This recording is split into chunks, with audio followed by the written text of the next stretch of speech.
Azim Indonesia, jayalah Indonesia.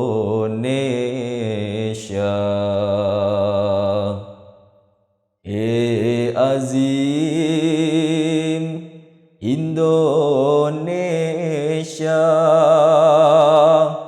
jayalah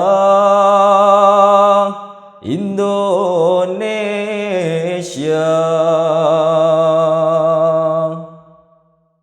Assalamualaikum warahmatullahi wabarakatuh. Pemirsa dimanapun Anda berada, senang dapat berjumpa kembali bersama Anda dalam program diskusi di channel Tasyakur 100 Tahun Online. Pada episode ini, kita akan membahas sebuah tema, yakni tentang apakah Nabi Adam alaihissalam manusia yang pertama? Kajian dalam episode ini tentunya akan menyandingkan dengan salah satu buku dari karya Khalifah Ahmadiyah yang keempat, Hazrat Mirza Tahir Ahmad rahmatullah alaih, yang berjudul Ajaran Kristen, Perjalanan dari Kenyataan Menuju Khayalan. Bersama kita telah hadir dua narasumber yang sangat istimewa. Ini Bapak Eki Sabandi dan Maulana Ataul Hai. Assalamualaikum Bapak-Bapak. Waalaikumsalam. Terima kasih atas kehadirannya di studio membahas satu tema yang sangat menarik ya. Apakah Nabi Adam alaihissalam merupakan manusia yang pertama? Mungkin Pak Eki silakan untuk membuka kajian pada hari ini. Silakan. Tadi moderator sudah sampaikan bahwa ini related dengan karya Hadrat Khalifatul Masih Rabi ya. Rahmatullahu ilaih. Topiknya adalah tentang dalam buku ini diawali tentang penembusan dosa. Jadi konstruksi yang dibangun dalam ajaran Kristiani saat ini ya, itu adalah Adam sebagai manusia pertama melakukan pelanggaran dengan Siti Hawa, dengan Eva, kemudian dihukum oleh Tuhan,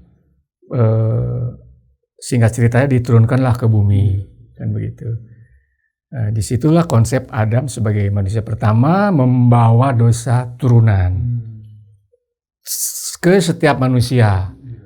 Nah, kemudian dosa itulah yang tebus dengan penyaliban Yesus, begitu. Nah, sekarang kita akan kaji berdasarkan Perjanjian Lama. Ya, apakah betul Nabi Adam alaihissalam itu manusia pertama? Itu barangkali yang boleh kita bahas. Menarik sekali Pak Eki. Mudah-mudahan kita akan mendapatkan banyak ilmu dari penjelasan hari ini Pak ya. Baik, Pak Atta, terkait tadi apakah Adam manusia yang pertama? Mungkin Pak Atta bisa jelaskan mungkin dari Perjanjian Lama, silakan. Ya, baik.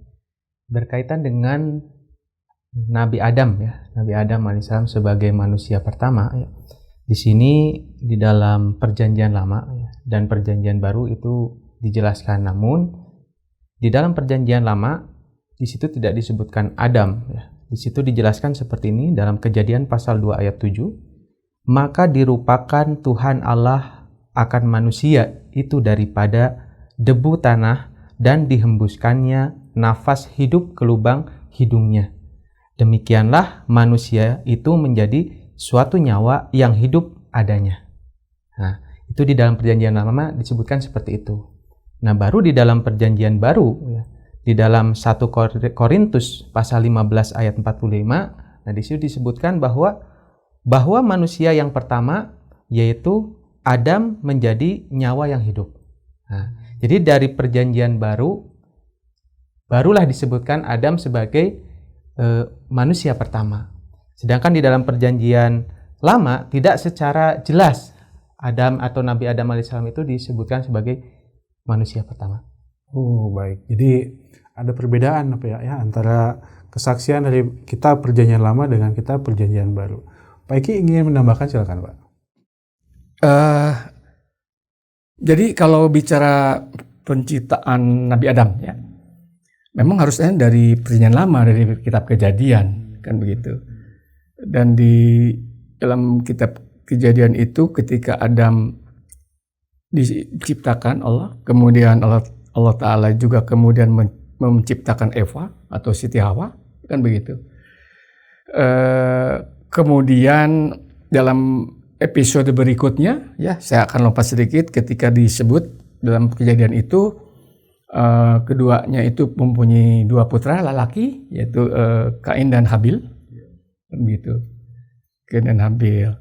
Nah, kemudian juga terjadi dinarasikan profesi ya, Kain dan Habil ya, disebut bahwa anak pertama Adam dan Hawa adalah Kain, kedua adalah Habil, itu dalam Kejadian 4 ayat 1 sampai 2. Kemudian juga disebutkan bahwa Kain adalah peladang, Habil adalah peternak.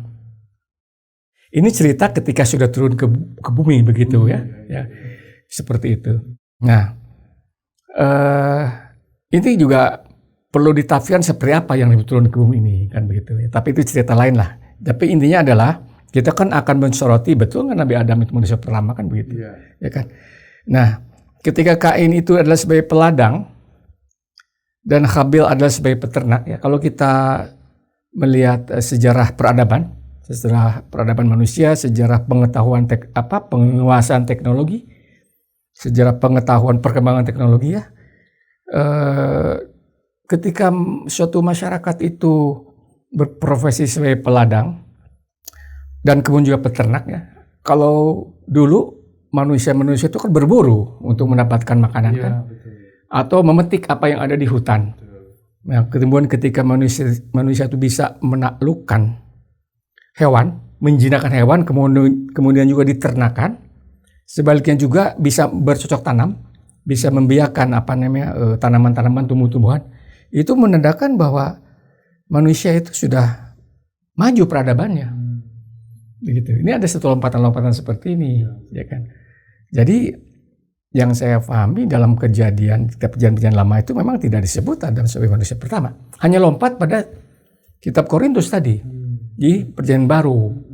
Dan kalau kita tahu Korintus itu yang membuat itu kan Paulus ya. Paulus ya, saya tidak akan bahas istilah Paulus di sini, tapi Paulus itu membuat surat kepada jemaatnya di satu desa bernama Korintus. Kemudian menjadilah surat itu dijadikan sebagai suatu pegangan ya, kitab suci. Dan Paulus mensisipkan Pak Adam sebagai manusia pertama, yang sebetulnya tidak disinggung sama sekali dalam perjanjian lama. Seperti itu barangkali. Baik, menarik sekali Pak Eki penjelasannya tadi disampaikan tentang penciptaan Adam, Hawa, lalu memiliki 2 putra, Kain dan Habil, profesinya, dan sudah majulah kata Pak Eki tadi peradaban mereka. Lalu Pak Atta, ada disebutkan juga sebuah peristiwa yang katakanlah tanda kutip tragis ya. Ada satu proses kejadian pembunuhan putra-putra Adam. Silakan Pak Atta jelaskan. Jadi tadi di dalam Kejadian ya pasal 4 ayat 8 di situ disebutkan bahwa memang Kain membunuh Habil gitu. Nah, masih dalam kitab Kejadian ya pasal 4 ayat ke-15, nah di situ disebutkan bahwa Tuhan menjamin Kain akan selamat dari balas dendam pembunuhan. Nah, jadi di sini ada mungkin perasaan takut ya. Jadi setelah membunuh Habil, wah ini takutnya ada membalas dendam. Cuman di sini akan menjadi tanda tanya bagi kita ya, bahwa siapa yang akan membalas dendam? Kalaulah misalkan Nabi Adam alaihissalam yang akan membunuh anaknya, atau Siti Hawa yang akan membunuh anaknya, artinya habislah ya. Silsilah keturunannya sudah habis, terpotong di situ. Kalaupun yang lainnya, nah ini menjadi tanda tanya juga ya. Berarti ada yang lainnya begitu kalau misalkan seperti itu. Baik, ingin menambahkan silakan. Iya. Jadi ada person lain yang ditakutkan oleh Kain untuk membalas dendam. Berarti kan ada manusia lain di samping Adam, Eva dan Kain. Karena Habil kan sudah meninggal kan begitu. Takut. Kan gitu. Satu. Kemudian dalam Kejadian 4 16 sampai 20 juga disebutkan bahwa kemudian Kain itu pergi ke negeri Nod namanya, di sebelah timur Eden begitu. Kemudian dijelaskan bahwa Kain menikah dengan seorang perempuan di sana dan beranak pinak. kan begitu. Ini dalam kitab Kejadian jelas-jelas mengatakan bahwa memang bukan manusia pertama. Ada yang mengancam pembalas dendam, tanda kutip, siapa nggak tahu. Tapi yang nyata jelas terang benderang adalah ketika mereka adalah seorang perempuan di negeri Nod, beranak pinaklah di situ. Anak siapa itu Pak ya? Itu anak siapa yang perempuan itu, kan begitu. Jadi ini question yang sebetulnya memang tidak jelas, bukan tidak jelas, tidak ditegaskan dalam perjanjian lama itu, dalam Kejadian bahwa Adam itu sebagai manusia pertama. Itu hanya kembali lagi saya sebut hanya di Korintus saja oleh Paulus. Seperti itu ya. Jadi ini yang kaitan dengan tentang penebusan dosa. Ya, jadi dalil Adam sebagai manusia pertama itu patah. Kemudian konsep penebusan dosa juga tidak bisa diaplikasikan menurut perjanjian lama ya kan. Tapi kalau suatu hal bahwa ada suatu kepercayaan yang dianut, yaitu cerita lain. Baik.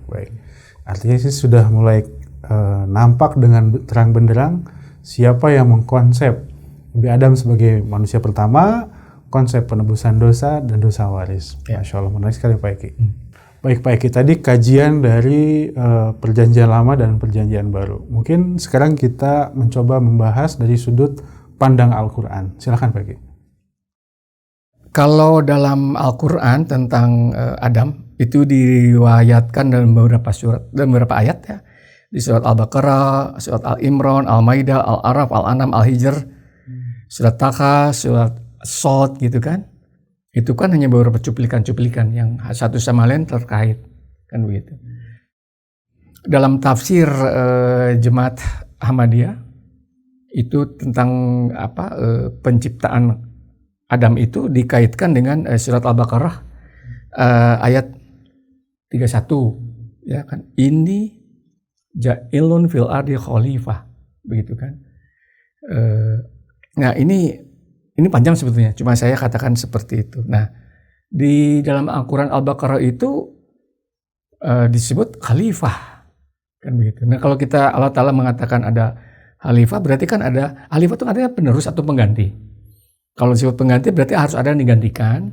Kalau ada yang penerusnya berarti ada terdahulu kan. Kemudian diteruskanlah kepemimpinan atau apalah namanya, itu sebagai penerusnya, yang itu dikaitkan dengan Nabi Adam alaihissalam. Itu dalam ayat 32. Seperti itu barangkali. Pak Atta ingin ada ditambahkan, silakan. Baik, berkaitan dengan apakah Nabi Adam alaihissalam sebagai manusia pertama ini, ya saya menambahkan dari ru'ya ya, salah seorang tokoh besar dalam Islam, yakni Ibnu Arabi ya, di mana di dalam kitab Futuhat Makkiyah 2 ya, di mana di situ diceritakan bahwa pada suatu malam katanya, aku memperoleh ru'ya sedang ibadah haji. Di depan Ka'bah aku bertemu dengan seorang yang mengaku moyangku. Aku bertanya, berapa lama jarak yang memisahkan antara aku dan engkau? Ia mengatakan 40.000 tahun. Kemudian dengan heran aku mengatakan bahwa jarak tersebut lebih lama dari masa Adam. Kemudian ia berkata lagi, Adam mana yang engkau maksud? Apakah Adam yang dekat dengan aku?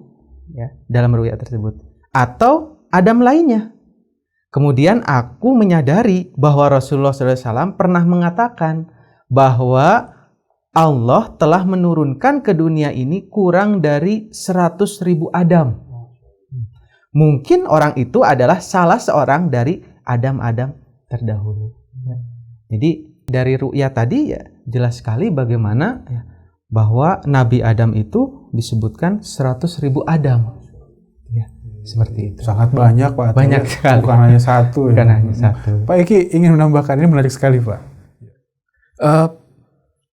Dalam ini yang dikutip oleh Pak Atta itu memang tafsir Al-Quran di Ahmadiyah ya, di dalam tafsirnya tentang 100.000 Adam. Jadi ada dua hal ya yang perlu difahami.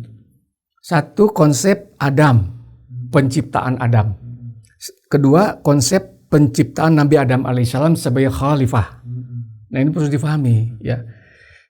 Adapun tentang konsep Adam itu dalam buku pidato Lahore itu Mirza Ghulam Ahmad menegaskan tentang siklus peradaban Adam selama setiap 7.000 tahun. Begitu. Beliau mengutip surat dari An-Nisa surat dari Al-Hajj ayat 48 ya. Intinya atas terjemahannya begini. Sesungguhnya satu hari di sisi Tuhan engkau adalah seperti 1.000 tahun menurut perhitunganmu. Jadi kalau Allah Ta'ala mengatakan satu hari berarti 1.000 tahun perhitungan manusia ini kan begitu. Dan disebut juga dalam ayat Al-Baqarah, surat Al-Baqarah ayat berikutnya tentang 7 petala langit ya. Selalu dikatakan begitu. Nah, jadi saya sampaikan, saya sederhanakan aja bahwa siklus peradaban Adam itu terjadi setiap 7.000 tahun. 7.000 tahun selesai berakhir, ada lagi Adam berikutnya. Adam ya. Ada. Nah, Nabi Adam alaihissalam yang beristrikan Siti Hawa ini adalah Adam yang ke 100.000. Begitu. Ada 100.000. Jadi kalau dikalikanlah katakanlah siklus 7.000 dengan penciptaan Nabi Adam alaihissalam yang ke 100.000 dan setiap 7.000 tahun, maka lebih kurang 7 miliar lah peradaban manusia ya. Tentu mengalami apa? Mengalami proses evolusi sampai kemudian panjang sampai kemudian menjadi satu makhluk yang cerdas ya, Homo sapiens. Ya, apakah kita Homo sapiens itu akan lebih cerdas atau lebih dahulu belum tentu. Nanti juga akan banyak generasi yang jauh lebih cerdas. Seperti itu barangkali yang boleh saya sampaikan ya. Jadi konsep penciptaan Adam sebagai satu siklus peradaban setiap 7.000 tahun dan proses penciptaan Nabi Adam alaihissalam. Baik. Masya Allah, ini saya pikir satu ilmu baru lagi yang ditampilkan dalam kajian ini. Bapak-bapak, mungkin sebelum kita akhiri diskusi kita yang sangat menarik ini, ada closing statement dari Pak Atta, silakan. Ya, dari penjelasan perjanjian lama, kemudian dari penjelasan Al-Quran, kemudian dari tafsir Ibnu Arabi tadi, jadi menjelaskan dengan pasti bahwa Nabi Adam alaihissalam bukanlah manusia yang pertama. Sebagaimana tadi telah dijelaskan oleh Pak Eki, konsep Adam dan konsep Nabi Adam alaihissalam gitu ya. Terima kasih. Pak Eki, silakan Pak, closing statement-nya. Ini penjelasan sangat pendek ya. Untuk melengkapi atau untuk memperkuat lah. Memang harus juga dipelajari secara sains. Bagaimana penciptaan manusia ya kan sampai menjadi dari Homo erectus lompat ya. Ada beberapa tahapan lah, saya tidak akan bicara di sini, kemudian menjadi Homo sapiens kan begitu. Kemudian juga bagaimana peradaban manusia itu mengalami evolusi. Bagaimana penciptaan universe ya, alam semesta kan begitu. Ini karena antara iman dengan pengetahuan, logika itu harus sejajar, seirama. Tidak boleh satu mengalahkan yang lain gitu kan. Disinilah yang boleh saya sampaikan penjelasan atau tafsir Al-Quran yang disampaikan oleh Hazrat Masih Maud alaihissalam oleh juga para khalifahnya untuk membuka kebuntuan pemahaman tentang Nabi Adam alaihissalam, pemahaman tentang konsep Adam. Masya Allah. Terima kasih Pak Eki, Pak Atta atas kajiannya dan penjelasannya. Sungguh ini sebuah kajian yang memberikan ilmu-ilmu yang sangat baru. Mudah-mudahan dapat bermanfaat untuk para penonton kita Pak ya. Mudah-mudahan dan kita dapat berjumpa dalam episode yang akan datang. Baik. Pemirsa dimanapun Anda berada, alhamdulillah tadi telah kita ikuti bersama sebuah kajian yang sangat menarik tentang apakah Nabi Adam alaihissalam manusia yang pertama. Dan dengan karunia Allah Ta'ala kita telah mendapatkan jawabannya dengan sangat terang benderang. Tentunya hal ini akan memberikan sebuah keyakinan dan keimanan kita menjadi lebih kuat. Terima kasih banyak atas segenap perhatiannya. Semoga kita dapat berjumpa kembali dalam episode yang akan datang. Wa akhiru da'wana alhamdulillahirabbil alamin. Wassalamualaikum warahmatullahi wabarakatuh.